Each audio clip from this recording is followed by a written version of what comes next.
What's up, everybody? Welcome back to Nemo's podcast. I'm your host, Ammar Nemo. Thank you guys so much for tuning in. If you get a second, please hit that like button, subscribe, and comment below after or during the video. It really does mean a lot to me, guys. Seriously.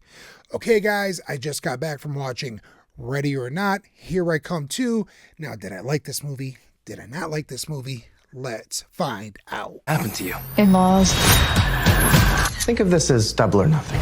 This Friday, experience the most outrageous, bloody, unhinged, diabolically twisted movie of the year with an ending you'll need to see to believe. There's no other way.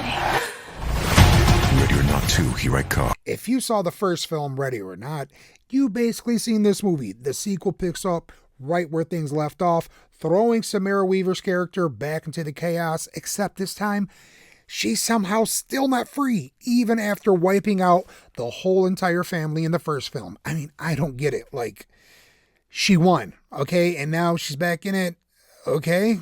The first quarter of this movie is actually really strong. It builds tension well, and it feels like it's going somewhere fresh. But after that, it shifts into something that feels more like The Surviving Game with Ice-T with John Woo's Hard Target, just with more comedy mixed in. The shift didn't make sense to me. It takes away a lot from the horror like they did in the first movie. Plot-wise, Grace is once again in the hot seat as a new group of devil worshippers elites come after her. This time, she's joined by her estranged sister, played by Kathryn Newton. The two have solid chemistry, but their consistent arguing during life and death situations kept getting me frustrated. Like, seriously, I'm like, what are you guys doing? There are moments where they're literally being hunted, yet they stop to argue about personal issues from years ago, okay? It happens more than once, and it starts to feel forced and unrealistic. At this point, after a heated argument, Faith just walks off and leaves right in the middle of everything when you already know she's going to come back. And that was kind of predictable. The writing takes away from the tension. The whole time they're just arguing, throughout the whole movie. I can see if you did it a couple times here and there, but no, you guys wanted to argue literally 6 times. You left me 8 years ago. You stopped talking to me. I tried to invite you to my wedding, but hey, you didn't come to my wedding because I knew you didn't want to come to my wedding, but I still wanted to give you an invite. What the fuck is that?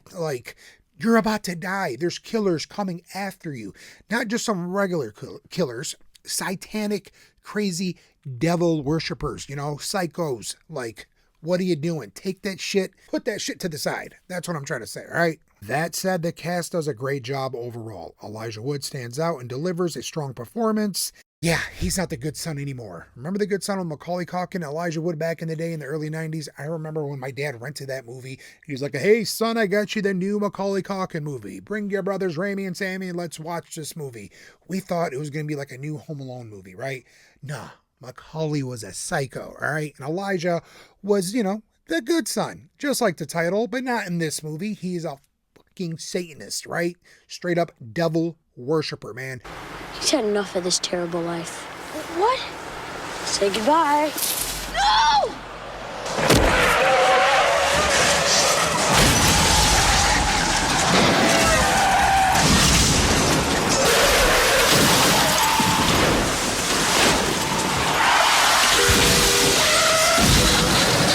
But man, he played it so raw.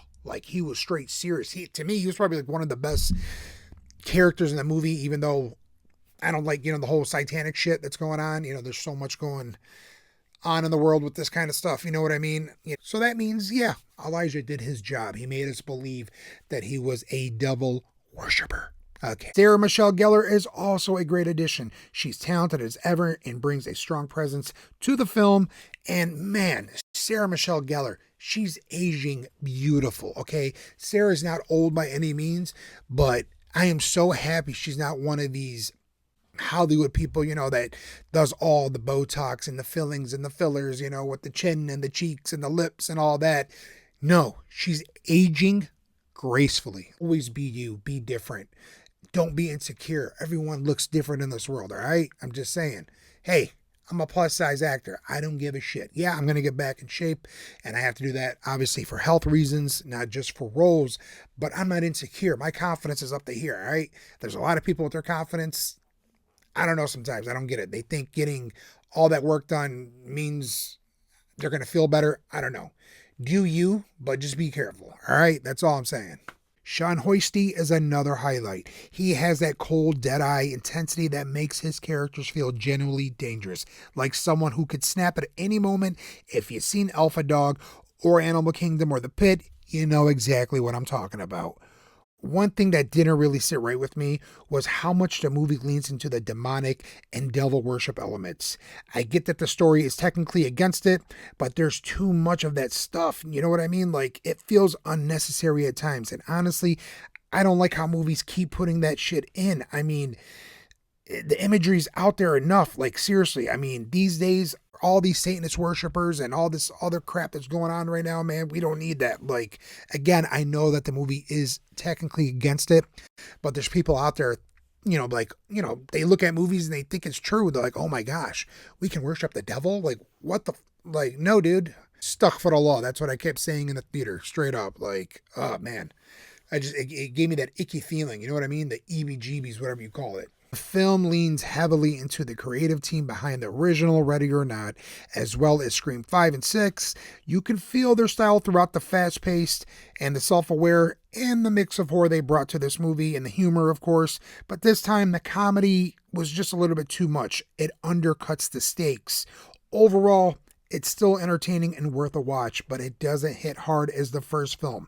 The horror feels diluted by too many comedic moments, and some of the character choices I didn't like as much.